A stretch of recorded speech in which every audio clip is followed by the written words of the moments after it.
going to maybe Louisiana, and you have New Orleans, which has a crime problem. We'll straighten that out in about 2 weeks. It'll take us 2 weeks. Easier than D.C.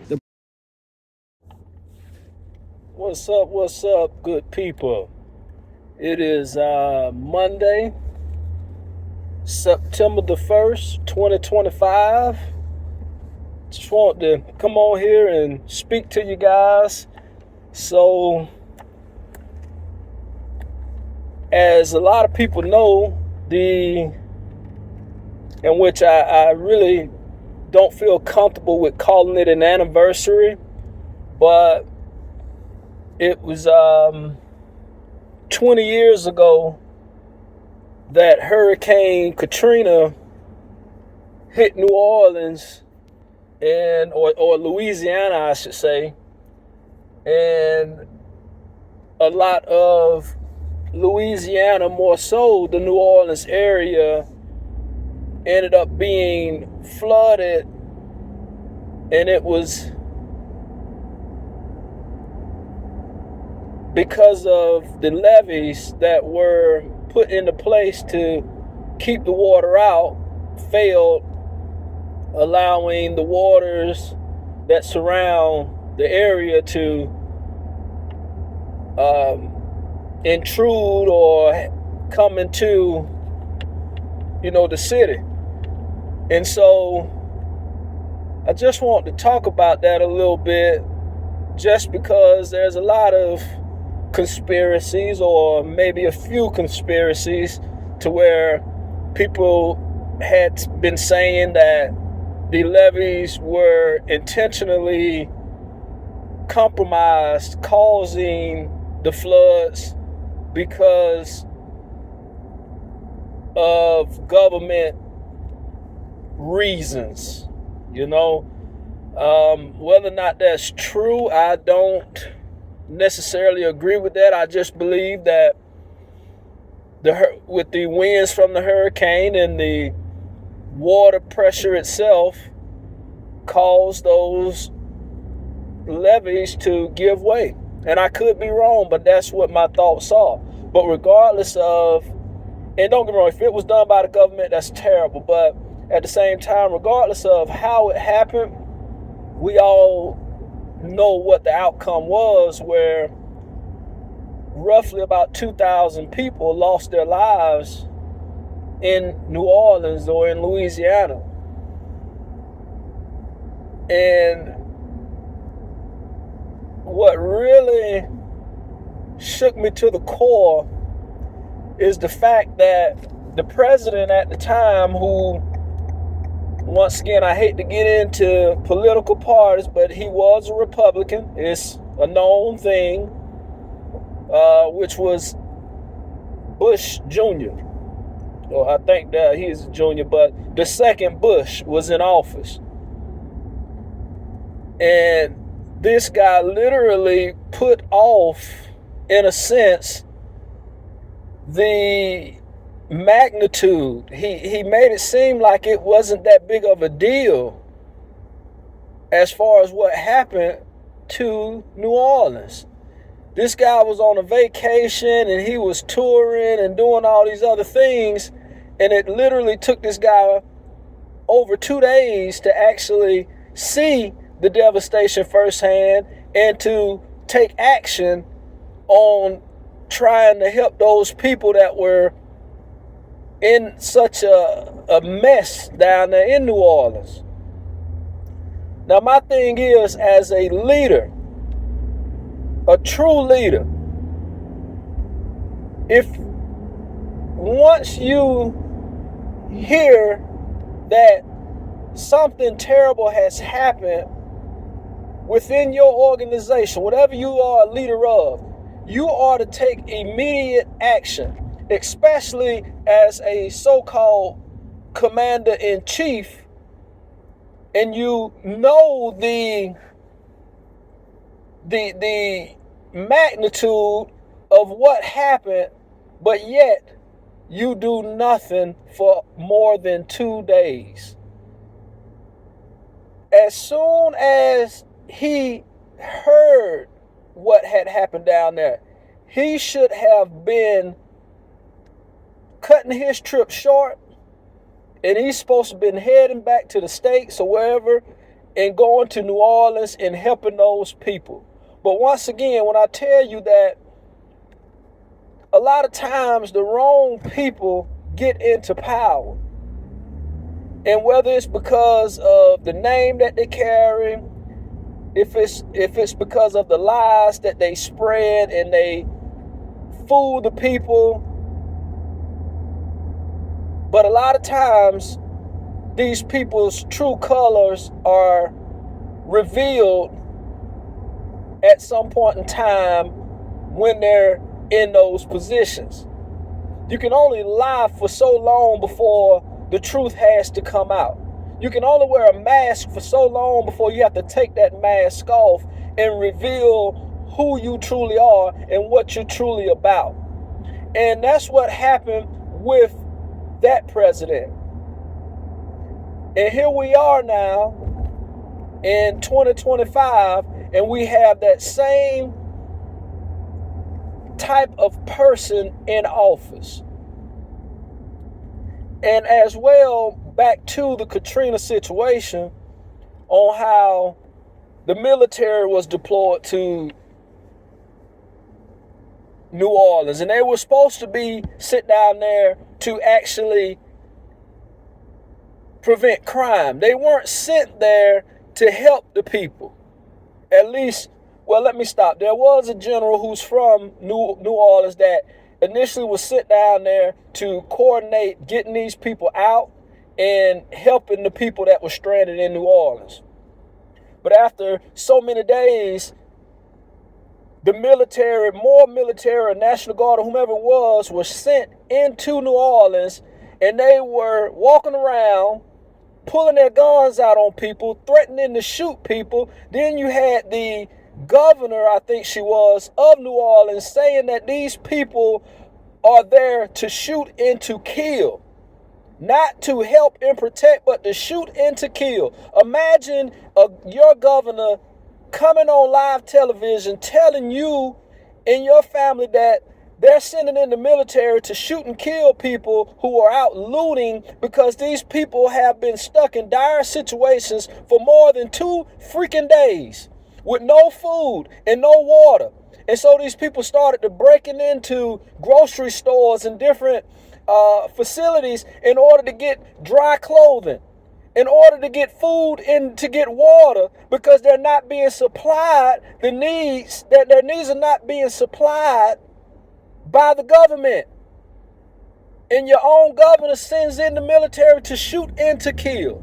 When I tell you that these so-called leaders do not have the best interest of the people in mind, all they care about is their money and their products. Because your reason for sending in the military to shoot and kill was to protect your assets. At that point in time, who cares about assets? It's about these people's lives and livelihoods. Literally, you had children, men, and women who were sleeping next to dead bodies. They're walking up and down walkways or whatever have you, and there's dead bodies laying on the side, on the ground, and they're having to cover these people up because you have no one that's coming in to remove these dead bodies. So I tell you, as a people, I don't care what race you are, the people that have common sense, that are willing to listen, we have to get away from putting our trust in government officials. And they have proven this to us time and time again, that the only thing they care about is trying to make a name for themselves. And they tried to make it out, even though you did have people fighting. Imagine being in a place where you don't have a home, there's cars overturned, houses on top of cars, people dead everywhere. You are going to have a negative reaction to that. You expect people to walk around holding hands and to be smiling and happy when you have people that are lying dead on the side of the street? They don't know where their family members are. People are trapped in homes because their homes are surrounded by 15 feet of water. And you expect these people to act civilly See, that's the problem with these people who have either been born rich or they got so rich and full of themselves that they forgot about how it is to be in the struggle. And because you had a mayor who wasn't in New Orleans, who was probably on another side of town with her mansion and not having to deal with the stench in the sight of what was going on, literally out of touch with what was happening. Sending in the military in order to shoot and to kill people. And she actually gave that order, y'all. But because that military guy from New Orleans, he was a colonel or something, he was a high-ranking guy. And because he knew better, he came down there, he made all of them put down their guns, the police officers, the military personnel. He made them all drop their guns and start to help these people, because that's what they should have been down there doing in the first place.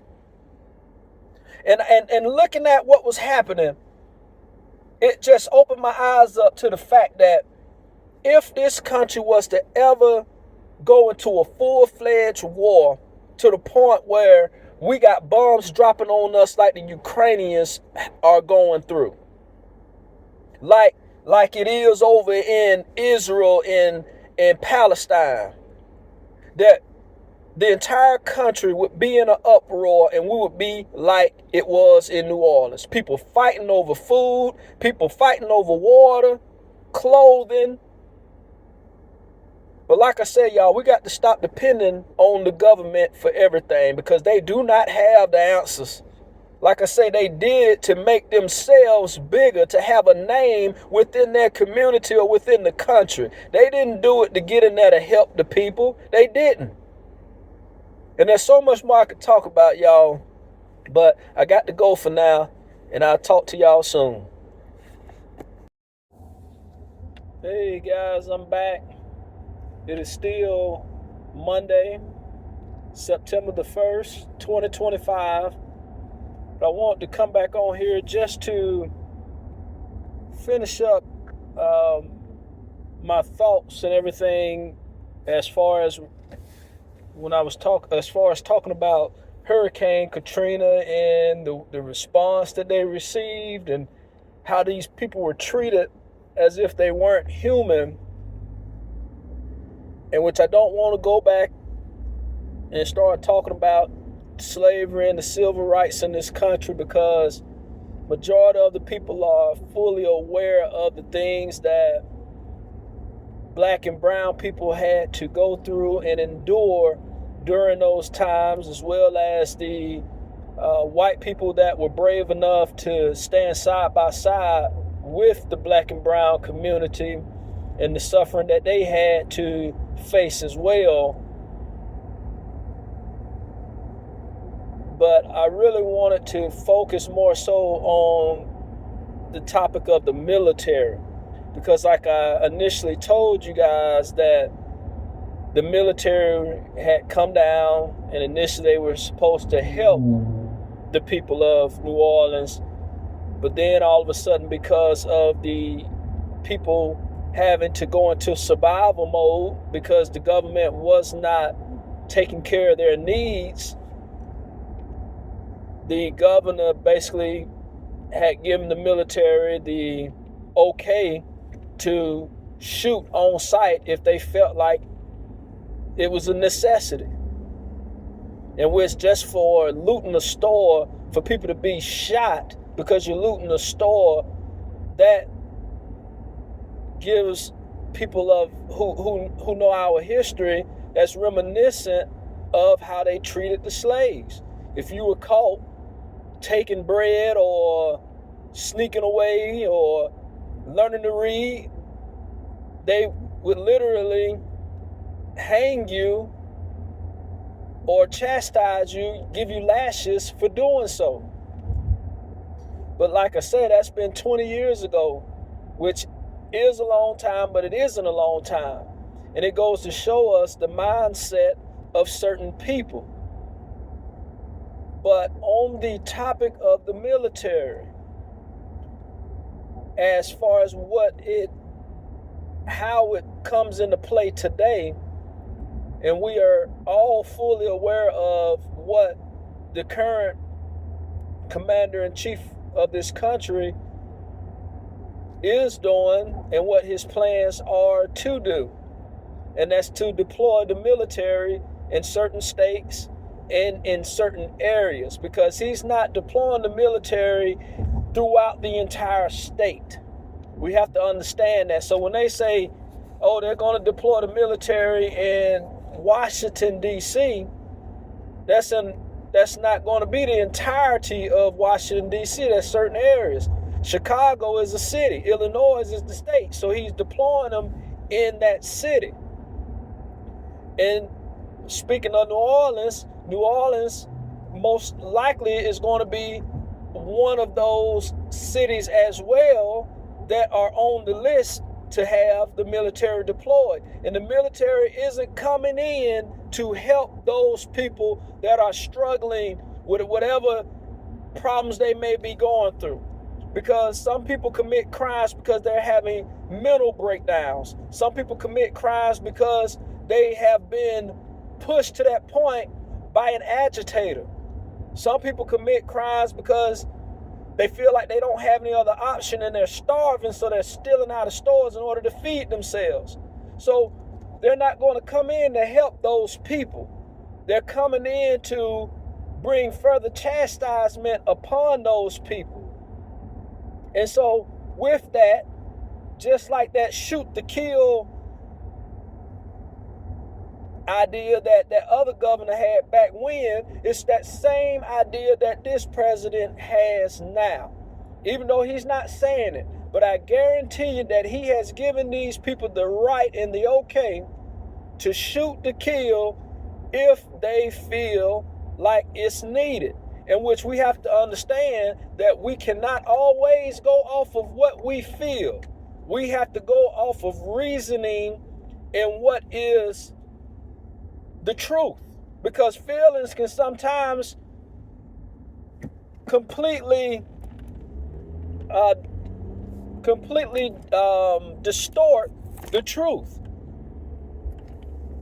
And so if you have people who are given the okay to shoot to kill, it's that same mentality, if you ask me, that the street people have, the people that are out here committing the petty crimes or committing the crimes in the streets. But it's just because you have on a uniform and you have gone through all the basic training, when you are allowed to shoot to kill, it's okay. But with all that being said, this is what we're going to have to focus on and be aware of, that in opposed to fixing the problem, it's going to create more problems, and it's already doing so. And let them tell it. Fox News and these other far-right news media are going to say that the crime is dropping even more because the military has been implemented in these cities, yada, yada, yada. But like I say, they're not there to help the people that are struggling with whatever addiction or problem they have, to help them become an asset to the society. They're just going to grab these people, throw them in jail, throw away the key, and forget about them. And not all people deserve that.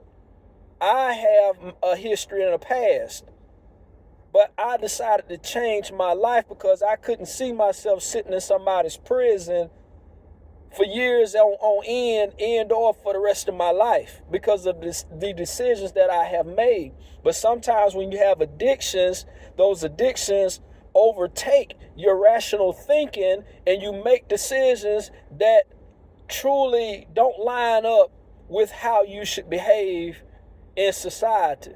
So these people need help, not just to be thrown into prisons and to have the key thrown away along with them. But I got to go again, and I'll talk to y'all soon.